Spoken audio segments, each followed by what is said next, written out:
আরমান এবং হাসান স্কুলের মাঠে খেলছে। হাসান, চল আজ স্কুলে দেরি করে আয়। বলবো ট্রাফিক ছিল। আরমান বলল খেলা চলে। না ভাই, মিথ্যা বলা তো খারাপ।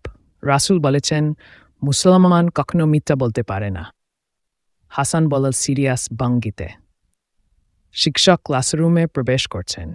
আরমান, আজ একটু দেরি হলো কেন? শিক্ষক কাপ্তাহল হুড়ে জিজ্ঞাসা করলেন। স্যার, আসলে আমি দেরি করেছি খেলা করতে গিয়ে। আরমান বলল লজ্জাবন্ত স্পরে। বাহ, সত্য বলেছ।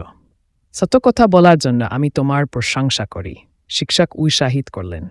শিক্ষক শিক্ষার্থীদের সত্য বলার গুরুত্ব বোঝাচ্ছেন। বাচ্চারা, মিথ্যা বলা পাপ। রাসূল সবসময় সত্য বলতেন। সত্য বললে মানুষ আমাদের বিশ্বাস করে। শিক্ষক শিক্ষা দিলেন। স্কুলের মাঠে হাসান আর আরমানের মধ্যে কথা হচ্ছে। তুমি আজ সত্য বলেছ, আমি গর্বিত বন্ধু। হাসান বলল গর্বের সাথে। ধন্যবাদ ভাই, আজ বুঝলাম সত্য বলায়